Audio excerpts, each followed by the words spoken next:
আগে কোরআন শিখছি পরে ঈমান শিখছি, আগে কোরআন শিখছি পরে ঈমান শিখছি। বলবেন হুজুর এটা বুঝি কথা, আগে ঈমান না আগে কোরআন? উত্তর হলো আগে কোরআন পরে ঈমান, আগে কোরআন পরে ঈমান। আপনারা মুস্তাকুন নবীর ভিডিওটা দেখলেন হাদিস সহকারে। রাসূল পাক সাল্লাল্লাহু আলাইহি সাল্লাম থেকে যে বর্ণনা সাহাবীরা পেয়েছেন, এই বর্ণনা হচ্ছে সাহাবীরা বলেছেন, আমরা কোরআন শেখার পূর্বে ঈমান শিখেছি, আর তা দ্বারা তথা কোরআন দ্বারা আমাদের ঈমান শক্তিশালী হয়েছে। আর এই হাকিমুন নফস উনি বলতেছে, বারবার শিক্ষা দিচ্ছে যে তোমরা সাহাবীরা নাকি বলছে যে আমরা ঈমান শিখার আগে কোরআন শিখেছি, ঈমান শিখার আগে কোরআন শিখেছি, ঈমান শিখার আগে কোরআন শিখেছি, বারবার কথাটা আওড়াচ্ছি। আমি জাতির কাছে প্রশ্ন রাখলাম, আপনারা যারা ইউটিউব, ফেসবুক, সোশ্যাল মিডিয়া ব্যবহার করেন, আপনারা দেখে থাকবেন এমন একজন লোক কওমি অঙ্গনে যাকে হাকিমুন নফস উপাধিতে ভূষিত করেছে, এই ব্যক্তি যদি সরাসরি হাদিস নিয়ে এত বড় মিথ্যাচার করে, সাধারণ জনগণ কিভাবে তাদের খপ্পর থেকে বাঁচবে?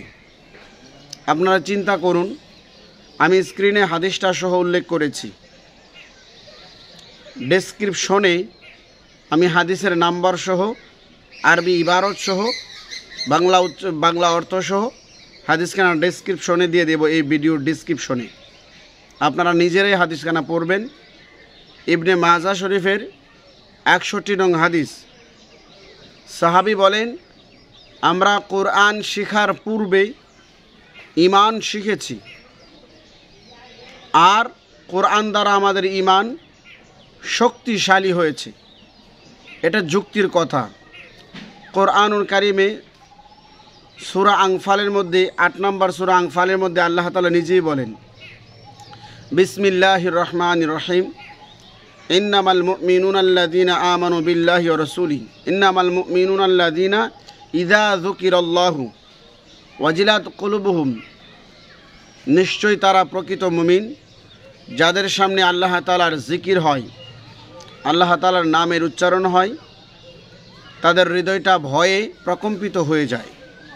ওয়াইদা তুলিয়াত আলাইহিম আয়াতুহু জাদাতুহুম ঈমানা, এবং তাদের সামনে যখন কোরআনুল কারীম তিলাওয়াত করা হয়, কোরআনের কথাগুলো বলা হয়, জাদাতুহুম ঈমানা, তখন তাদের ঈমান বেড়ে যায়।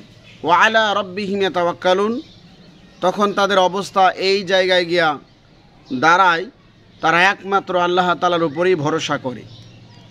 তে হাদিসের ইবারত কোরআনের সাথে মিল রয়েছে। তো সাহাবী বলেছেন, আমরা কোরআন শিক্ষা করার পূর্বে আমরা ঈমান শিখেছি, আর কোরআন দ্বারা আমাদের ঈমান শক্তিশালী হয়েছে। এ হাদিসের সমর্থনে আমরা সূরা আনফালে আয়াতও পেয়ে গেলাম। এটা যুক্তিযুক্তর কথা। মুস্তাকুন নবী সাহেব, আপনি যে বললেন ঈমান শিখার পূর্বে কোরআন শিখেছেন, এই মর্মে কোনো হাদিস আপনার কাছে আছে? অথচ আপনি সরাসরি হাদিসের মিথ্যাচার করছেন, কোরআনুল কারীমের আয়াতের বিরুদ্ধাচরণ করছেন। ঈমান যদি নাই থাকে, কোরআন শোনার পর ঈমান মজবুত বা শক্তিশালী হবে কিভাবে?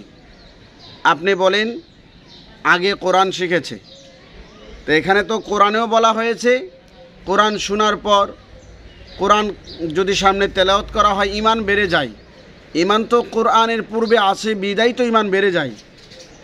যারা আমার ভিডিওটা শুনছেন, নিরপেক্ষভাবে পরকালকে সামনে নিয়ে কথাগুলো একটু অনুধাবন করবেন, একটু চিন্তা করবেন।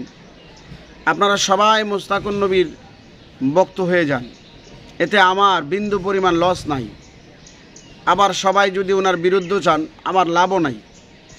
তা আমি বলছি এই জন্য আমার দায়িত্ব থেকে যে তুমি সত্য জানার পর এটা গোপন করতে পারবে না। আমি যখন ওনার ভিডিওটা দেখলাম, উনি তো ঠুট মুখস্থ করায় মানুষকে, ভালো, কিন্তু ইমান একটা মিথ্যা হাদিস।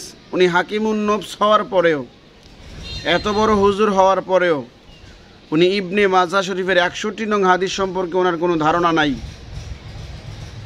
ইবনে মাজাহ শরীফের বেশি ভিতরে না তো 61 নং হাদিস, যে হাদিসের সরাসরি প্রমাণ করে সাহাবী কোরআন শিখার আগে, কোরআন শিখার পূর্বে ইমান শিখেছে, তারপরে কোরআন দ্বারা ইমান মজবুত হয়েছে, শক্তিশালী হয়েছে। কোরআন দ্বারা কিভাবে ইমান শক্তিশালী হয় আমি আরও কয়েকটি কথা বলছি। কোরআনে যখন আপনি জান্নাতের কথা শুনবেন তখন আল্লাহর প্রতি আপনার অগাধ বিশ্বাস আছে যে আল্লাহ তাআলা আপনাকে জান্নাত দান করবে। এই যে আল্লাহর প্রতি ইমানটা দৃঢ় হচ্ছে।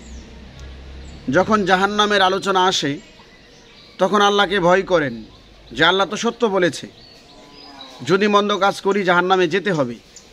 এইভাবে আল্লাহ তাআলার প্রতি ইমান বৃদ্ধি পায়। কোরআন শুনলে, কোরআন বুঝলে, কোরআনের অর্থ জানলে, তরজমা জানলে, ব্যাখ্যা বিশ্লেষণ জানলে, পড়লে ইমান বৃদ্ধি পায়। কিন্তু ইমানটা আগে ছিল বিদায়। ইমান না থাকলে কোরআন পড়লে তো বৃদ্ধি পাবে কি? ইমানই তো নাই। এই জন্য মুস্তাকুন নবী সাহেবকে বলবো, জাতির কাছে আপনার এই কথা স্পষ্ট করুন আর নিজের ভুল স্বীকার করুন। ভুল স্বীকার করলে মানুষ ছোট হয়ে যায় না। শয়তান ভুল করার পর তার ভুলের মধ্যে অটল রয়েছে বিদায় সে শয়তান হয়েছে। আদম আলাইহিস সালাতু ওয়াস সালাম ভুল করেছে, ভুল বুঝার পর তওবা করেছে, ভুলের মধ্যে অটল থাকে নাই, নিজের দোষ ত্রুটি স্বীকার করে নিয়েছে, আল্লাহ তাআলা খলিফা বানিয়ে দিয়েছে। এই জন্য মুস্তাকুন নবী সাহেব, আপনার মতো মানুষেরা আমাদের চাইতে আরও বেশি সাবধান হয়ে কথা বলতে হবে। কারণ আপনার লক্ষ লক্ষ ফ্যান ফলোয়ার রয়েছে, যারা আপনার একটা ভুল ফতোয়ায় লক্ষ লক্ষ মানুষ ভুল রাস্তায় চলে যেতে পারে। এই জন্য সাবধান হয়ে কথা বলুন। আমি পরিশেষে দোয়াই করব আপনার জন্য, আপনাকে আল্লাহ তাআলা ভুল ভ্রান্তি থেকে বাঁচিয়ে রাখুক। আপনার এই ভুল বক্তব্য থেকে নিজেকে শুধরিয়ে মানুষের কাছে ব্যক্ত করুন যে এটা আমার ভুল হয়ে গেছে।